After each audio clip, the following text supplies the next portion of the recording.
আজি বিশেষ কাৰ্যসূচী কি লৈছে আপোনালোকে আৰু কেনেধৰণে পৰিচালনা?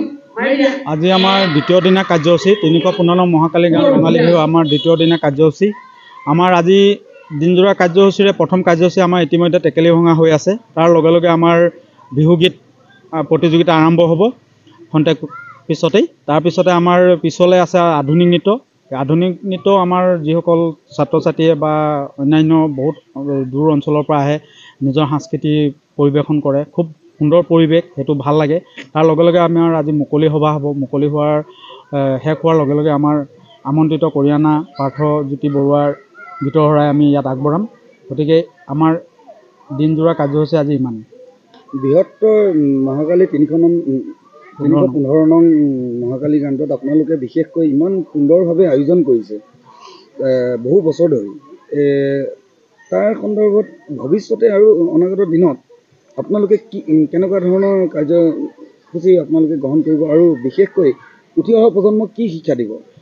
আমাৰ এই বিহুখন আমি বহুত ঘাট প্ৰতিঘাতৰ মাজত ইমান ভিতৰুৱা অঞ্চলত আমি আয়োজন কৰি আহিছোঁ। আজি আমাৰ 20টা বছৰ অতিক্ৰম হ'ল, সম্পূৰ্ণ হৈছে আৰু হয়তো আৰু 5টা বছৰত আমাৰ 25 বছৰ হ'ব। গতিকে আমাৰ মনত বহুত পৰিকল্পনা আছে। আমি আজি উঠি অহা নতুন প্ৰজন্মৰ আমাৰ আজি আমাৰ ছাত্ৰ ছাত্ৰী হওক, নতুন প্ৰজন্মে আজি আমাৰ বিহু বা এনেকুৱা সংস্কৃতিৰ পৰা তেওঁলোকে আঁতৰি থাকে। যিহেতু আজিৰ দিনত কম্পিউটাৰ যুগ, মোবাইলৰ নেটৱৰ্কৰ যুগ। গতিকে তেওঁলোকে দেখোঁ মানে বহুতৰ ক্ষেত্ৰত এনেকুৱা ৰাজহুৱা অনুষ্ঠানৰ পৰা তেওঁলোকে আমাৰ আঁতৰি থাকে। গতিকে আমি এই বিহুখনলৈ আমি উঠি অহা নতুন প্ৰজন্মক বা আমাৰ যিসকল ইয়াত আজি আমাতকৈ বহুত কম বয়সৰ আমাৰ ইয়াত কমিটিত তেওঁলোক আছে, জড়িত হৈ আছে, তেওঁলোকক আমি সদায় এই বিহুখনৰ আয়োজন কৰাৰ ক্ষেত্ৰত তেওঁলোকৰ লগত আমি আলাপ আলোচনা কৰোঁ। তেওঁলোকৰ পৰা আমি দিহা পৰামৰ্শ গ্ৰহণ কৰোঁ আৰু এই বিহুখনত যাতে আমি আজি নিজৰ ব্যস্ততাৰ কাৰণে হয়তো আগত যিধৰণে সময় দিব পাৰিছিলোঁ, হয়তো আজি ব্যস্ততাৰ কাৰণে আমি তেনেধৰণে সময় দিব নোৱাৰা হৈছোঁ।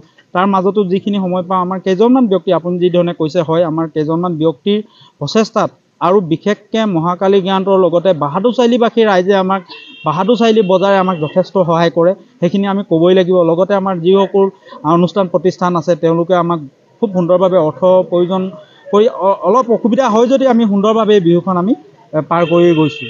পৰৱৰ্তী সময়ত আমি দেখিবলৈ পাওঁ সামাজিক মাধ্যমেই হওক বা আপোনাৰ নিউজ চেনেলেই হওক, বিহুৱতী যিসকল আচলতে যি আমাক উৎসাহিত কৰিছে সৰুৰে পৰা, তেখেতসকলৰ কিন্তু ভৱিষ্যতটো ইমান বৰ এটা সুখজনক নালাগে।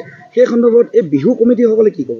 আমি এই বিহুখন আমাৰ এটাই লক্ষ্য উদ্দেশ্য, আমাৰ আজি এখন আমি বিহু আয়োজন কৰাৰ ক্ষেত্ৰত আমি বিশেষভাৱে সাংস্কৃতিক সন্ধিয়াত বেছি গুৰুত্ব দিম বা বহুতে দিয়ে।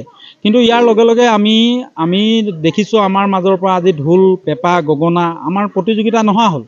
আজি আমি চেষ্টা কৰিছোঁ যে বিহুৰ লগত সংগতি ৰাখি বিহুৰ লগত আমাৰ যিবোৰ জড়িত হৈ থাকে তেনেকুৱা গীত মাতবোৰ আমি আগবঢ়াইছোঁ। যিহেতু এতিয়া আজি চাওক দিনজোৰা কাৰ্যসূচী আমাৰ বিহুগীত আছে, কিন্তু আমাৰ যিসমূহ কাৰ্যসূচী আমি সময় নিৰ্ধাৰণ কৰোঁ সেই সময়মতে আমাৰ অভিভাৱকসকলে নাহে। গতিকে তেনেকৈ আমাৰ বহুত ধৰণৰ কাৰ্যসূচী আমি সময়মতে কৰিব নোৱাৰোঁ। সেইটো আমাৰ বিহুত আমি বিশেষকৈ আলোচনা কৰিছোঁ যাতে এইবোৰ আমি সলনি কৰিব পাৰিম নেকি বা ৰাইজৰ মাজত এনেকুৱা আমাৰ কৰিবলগীয়া বহুত আছে। মহাকালী আমি জনামতে তিনিচুকীয়াৰ মহাকালী ৩১৫ নং মহাকালী গ্ৰান্তত জ্যেষ্ঠ বিহুৱা আছে, বিহুৱতী আছে, কিন্তু তেখেতসকলৰ এই ক্ষেত্ৰত দেখিবলৈ পোৱা নাযায়। নাই, সেইকাৰণে আমি এবাৰ ৩১৫ নং মহাকালীৰ ৰঙালী বিহু সন্মিলনৰ উদ্যোগত আমি পোনপ্ৰথমবাৰৰ বাবে আমি এবাৰ 10 দিনীয়া কৰ্মশালা আয়োজন কৰিছোঁ।